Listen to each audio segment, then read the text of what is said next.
Gracias por acompañarnos una vez más. Dios te bendiga. Vamos a abrir el Santo Libro, pero primero comencemos con esta historia. Un día un padre, al ver que su hijo se aburría, lo llevó a ver una película sobre la naturaleza. La película trataba sobre la vida de los animales. La intención del padre era que enseñara a su hijo la belleza de la creación para que pudiera entender mejor el hermoso carácter de Dios y así exaltarlo por sus maravillosos planes en favor de la humanidad. Lamentablemente, la película estaba llena de violencia. Los animales mostraban crueldad insoportable. El fuerte buitre aplastó al débil gorrión, los malvados vencieron a los mansos, y la muerte prevaleció sobre la vida. Y el niño se asustó y comenzó a llorar. Gritó a su padre que lo llevara a casa. Obviamente el método pedagógico del padre no tuvo mucho éxito. Pero cuando reflexionamos sobre el curso de la historia humana, nos enfrentamos a la misma realidad. La historia humana está llena de guerras, abusos, engaños. Las naciones fuertes aplastan a las pequeñas naciones y con demasiada frecuencia el poder mundano prevalece sobre la sabiduría y la justicia. Salomón en su libro de Eclesiastés vio lo mismo. En lugar del juicio estaba la impiedad. Allí estaba la maldad, dice Eclesiastés 3:16. Desde el niño que llora ante la violencia de los animales hasta el sabio filósofo que reflexiona sobre los caprichos de la vida humana, surgen las mismas preguntas inquietantes. ¿Por qué sucede esto? ¿Es esto lo que Dios planeó para el mundo? ¿Dónde está Dios en esta confusión maligna? La Biblia nos da dos respuestas a estas preguntas. La primera respuesta se encuentra en el pasado lejano de la humanidad, en la historia de la caída, cuando se transgredió el primer mandamiento de Dios. Y la segunda respuesta se encuentra en la profecía. En ambas respuestas se perfila la solución a la tragedia humana. Mantente en sintonía.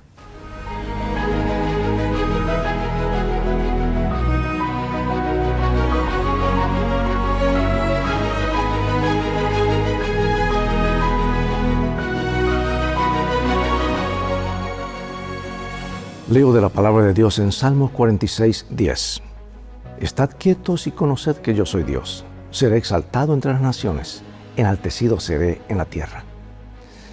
A lo largo de los siglos, algunas personas han sostenido que Dios quería que la humanidad cayera en pecado y muriera, y que por eso la llevó a la cruz en la persona de Jesús para mostrar así de una manera insuperablemente gráfica y poderosa su amor por ella.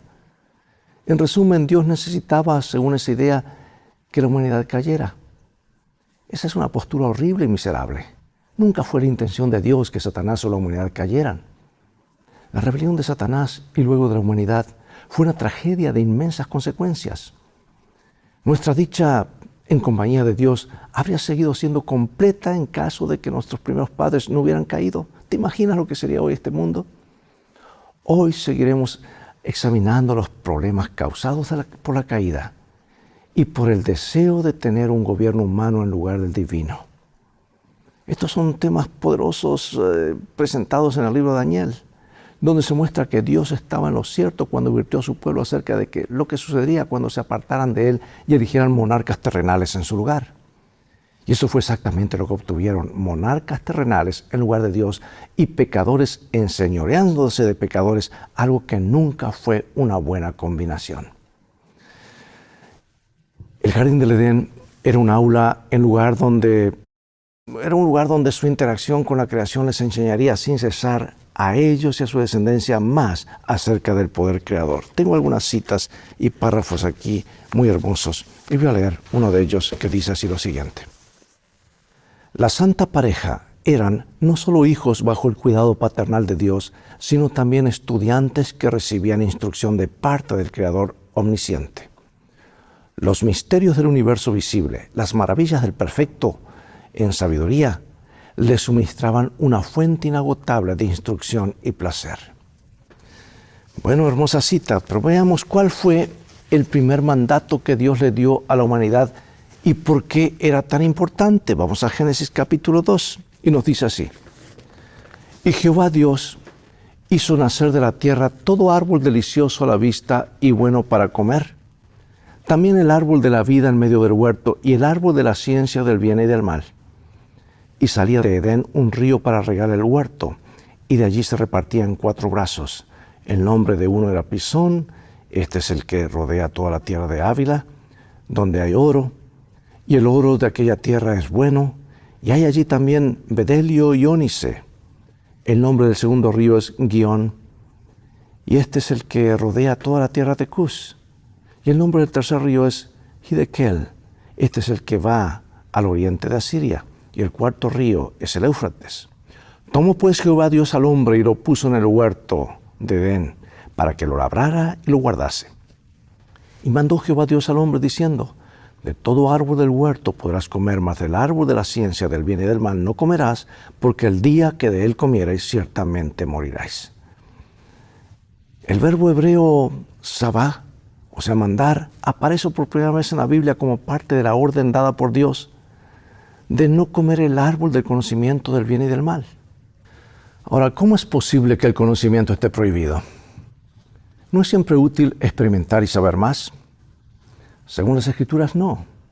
Porque Dios pretendía educar a su pueblo cabalmente y evitarle el sufrimiento que algunos conocimientos le causarían a largo plazo, como lo que sucedería más tarde cuando el pueblo eligió gobernarse a sí mismo en lugar de ser gobernado por el propio Señor.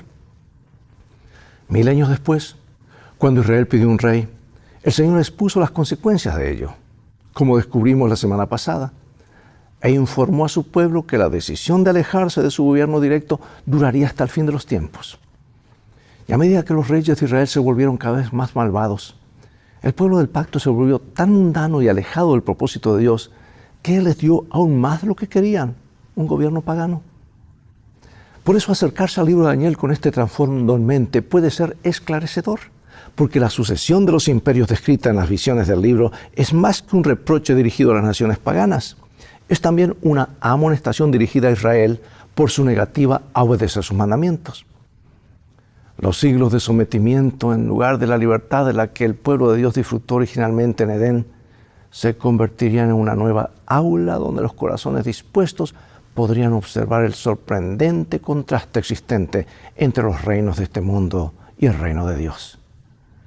Piensa en los tipos de conocimiento, incluso actuales, sin los cuales estaríamos mucho mejor. ¿Cómo nos ayuda esto a entender el mandato divino dado a Adán y a Eva en el Edén en relación con el árbol del conocimiento del bien y del mal?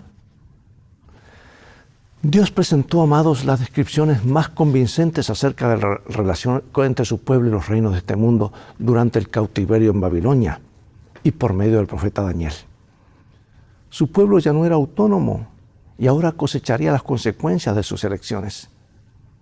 ¿Aprenderían al menos de ellas? Aquí se nos ofrece una visión panorámica de la historia del mundo hasta el fin de los tiempos. ¿Qué importantes verdades podemos aprender de esta asombrosa profecía? Vamos a ver Daniel 2, 31 al 35. Tú, oh rey, veías y aquí una gran imagen. Esta imagen, que era muy grande y cuya gloria era muy sublime, estaba en pie delante de ti, y su aspecto era terrible. La cabeza de esta imagen era de oro fino, su pecho y sus brazos de plata, su vientre y sus muslos de bronce, sus piernas de hierro, sus pies en parte de hierro y en parte de barro cocido. Estabas mirando hasta que una piedra fue cortada, no con mano, e hirió a la imagen en sus pies de hierro y de barro cocido y los desmenuzó. Entonces fueron desmenuzados también el hierro, el barro cocido, el bronce, la plata y el oro, y fueron como el tamo de las ceras del verano, y se los llevó el viento, sin que de ellos quedara rastro alguno. Mas la piedra que hirió a la imagen fue hecha un gran monte que llenó toda la tierra.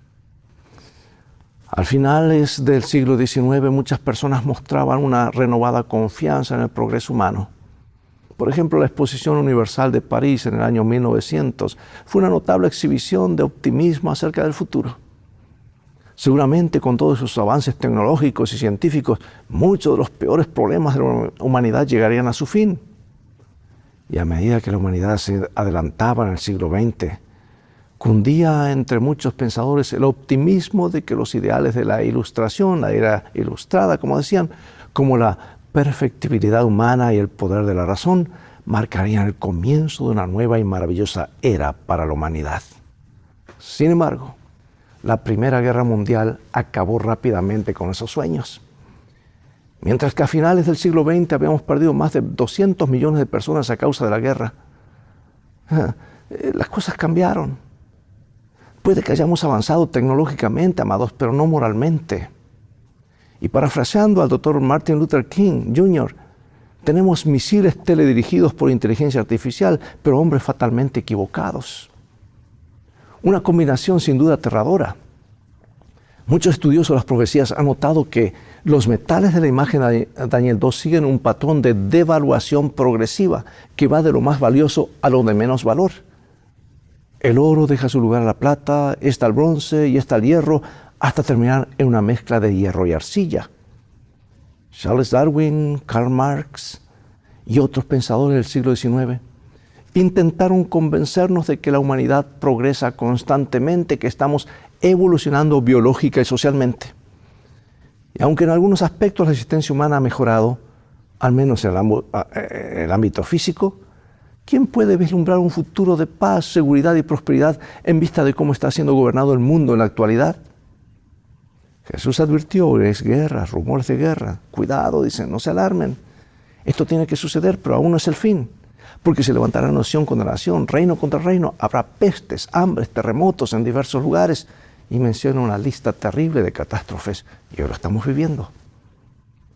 Y a pesar de esta advertencia, ¿cómo deberíamos confortarnos con el hecho de haber sido advertidos de antemano acerca de estos eventos? Ahí está el poder y el valor de la profecía. Es el ojo de Dios que nos ayuda a ver lo que se acerca. Es más, nos establece en la verdad bíblica, en nuestro pasado, nuestro presente y un futuro seguro.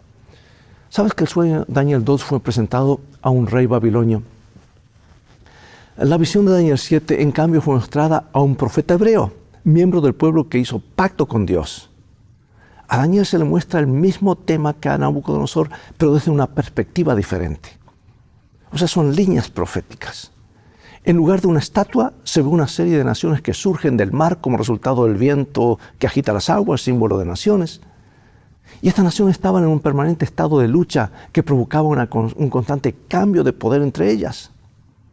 Textos como Salmos 65, Isaías 17 y Jeremías 46 utilizan la analogía de las inundaciones y las olas para describir la agitación existente entre las naciones.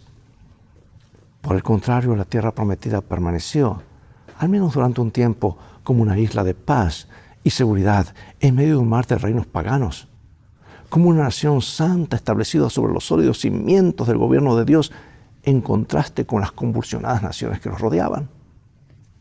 Y ahí tenemos Daniel 7, capítulo 7, versículos 1 al 3. En el primer año del rey de Belsasar, rey de Babilonia, tuvo Daniel un sueño y visiones de su cabeza mientras estaba en su lecho. Luego escribió el sueño y relató lo principal del asunto.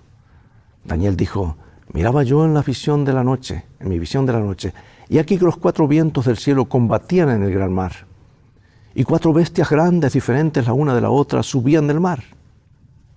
O sea que hay mucho movimiento en la escena. ¿Qué lecciones podemos extraer de estas imágenes? Como la de la primera bestia que emerge en el mar. Y ahora Daniel observa un caos.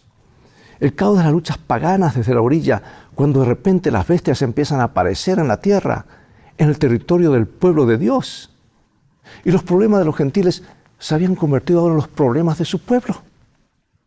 Y éste había elegido vivir como los paganos, así que ahora viviría entre ellos y sometido por ellos.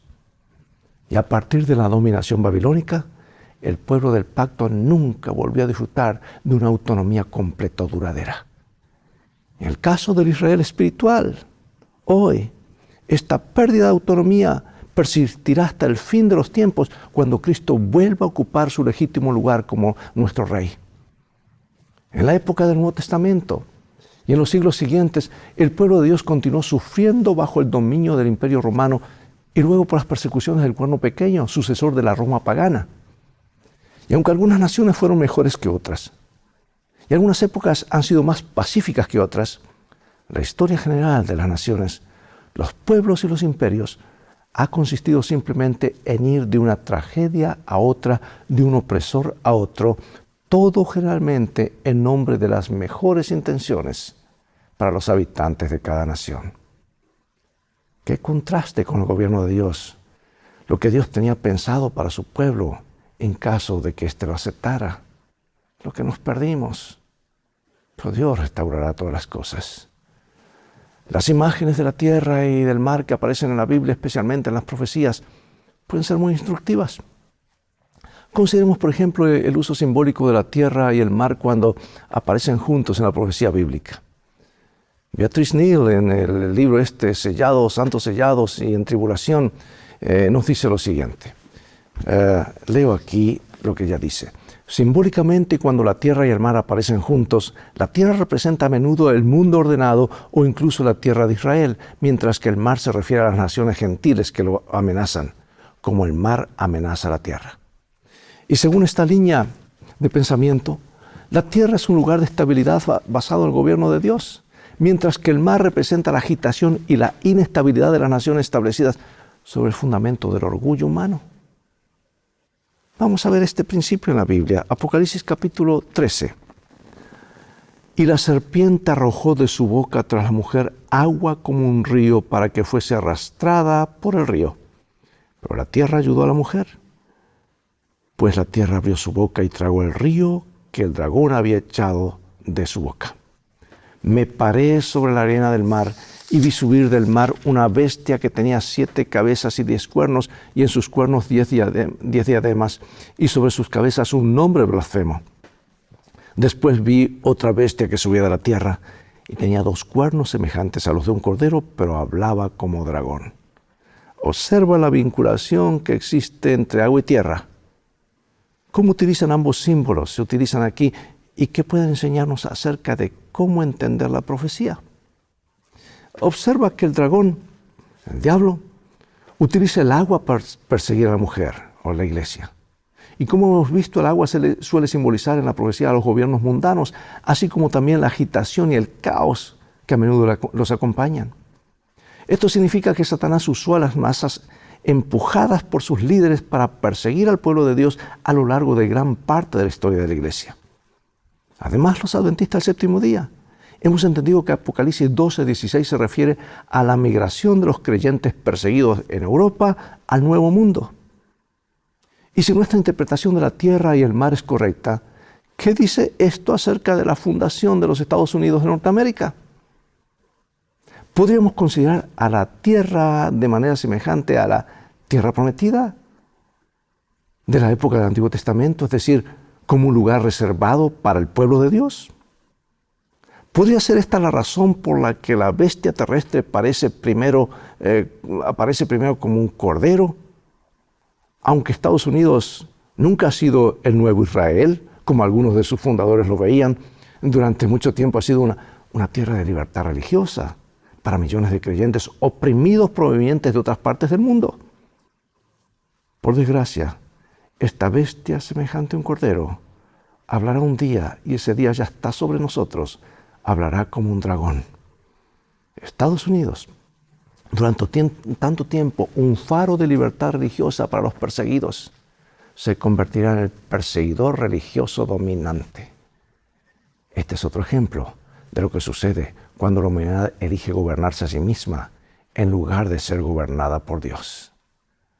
La iglesia remanente nació en el Nuevo Mundo, precisamente donde hallaron refugio quienes buscaban libertad religiosa durante los siglos XVII y XVIII. Y dado los antiguos obstáculos religiosos y políticos que existían en otras latitudes, es dudoso que la puesta en marcha de este movimiento hubiera sido tan rápida o poderosa en otro lugar. Porque en Apocalipsis 10 se describe el nacimiento de este movimiento. El ángel clama a gran voz, como lo hacen los 3 ángeles de Apocalipsis 14 y el ángel de Apocalipsis 18. Porque se trata de un momento crucial en la historia cuando el mundo está en peligro. Es entonces cuando se establece la obra de la iglesia remanente en beneficio de los muchos pueblos y naciones, lenguas y reyes, de Apocalipsis 10:11. El ángel sostiene un librito en su mano, probablemente el libro de Daniel, como dice Daniel 12:4, que se abre por primera vez después de muchas generaciones, porque Daniel le dijo, cierra el libro. El ángel tiene un pie sobre el mar y otro sobre la tierra. Y esto podría hacer referencia al hecho de que el mensaje abarca todo el globo, tanto el viejo mundo como el nuevo. Y también podría ser una referencia a la idea de que este mensaje es para todas las naciones, para quienes viven en la tierra y quienes viven en el mar, o sea, gentil o pagano. El mundo, amado, será por fin iluminado con la gloria de Dios y los mensajes finales de Apocalipsis 14 serán llevados a todos. Al igual que en el caso de Israel de antaño, nuestro mandato como iglesia es predicar el Evangelio en todo el mundo para testimonio a todas las naciones y entonces vendrá el fin. Dios está encaminando la historia humana hacia su gran conclusión, el fin de los imperios humanos y la entronización permanente de Cristo. La Biblia deja perfectamente claro, sin ninguna ambigüedad, que todos estos reinos mundanos serán erradicados sin que quede rastro alguno de ellos ni de sus horribles legados y que serán reemplazados por el reino eterno de Dios, donde el pecado, el sufrimiento, la enfermedad, el mal y la muerte no volverán a surgir. Observa la exactitud con que las profecías de Daniel 2 y 7 predijeron el surgimiento y la caída de todos estos imperios mundiales. ¿Por qué es esa actitud asombrosa? Es asombrosa si pensamos en la época en que se escribió Daniel, siglos atrás. Eso debería ayudarnos a confiar en la promesa del reino final y eterno de Dios. Amados, hay mucho más para decir esto, pero estamos llegando a la hora. Y debo concluir diciendo que la Biblia describe el gran final. Y aquí está, Apocalipsis 21. Vi un cielo nuevo y una tierra nueva, porque el primer cielo y la primera tierra habían desaparecido. ¿Sí? El fuego que consume a los impíos purifica la tierra. Desaparece todo rastro de la maldición. Ningún infierno que arda eternamente recordará a los redimidos las terribles consecuencias del pecado.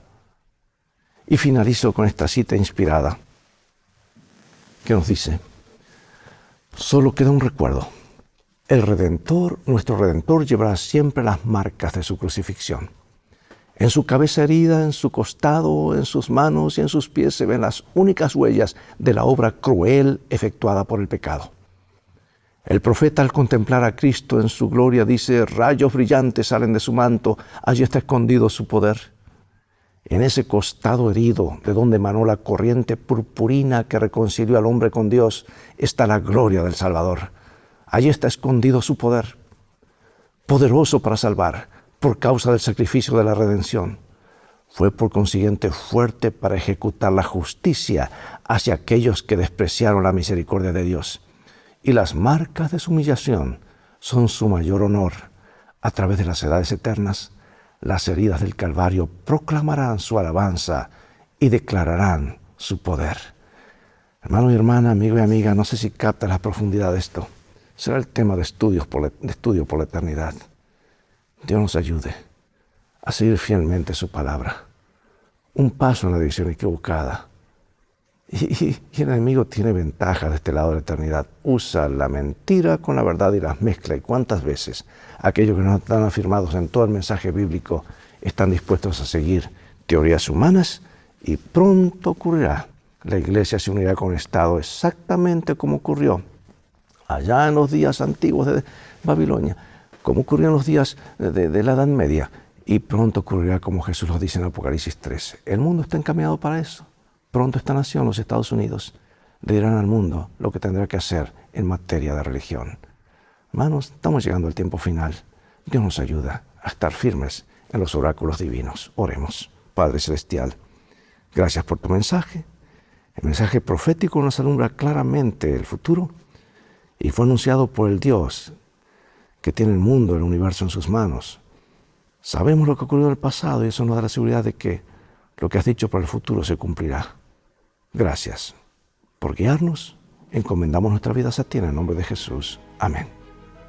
Amigos, es todo el tiempo que tenemos por hoy. Será hasta el próximo programa. Dios te bendiga y te guarde. Y recuerda, tú vales mucho para Jesús. Él te ama más de lo que puedes imaginar. Será hasta el próximo programa. Mientras tanto, sigue estudiando la Biblia. Es nuestro mapa, y Jesús es nuestro guía. Maranata, Dios te bendiga.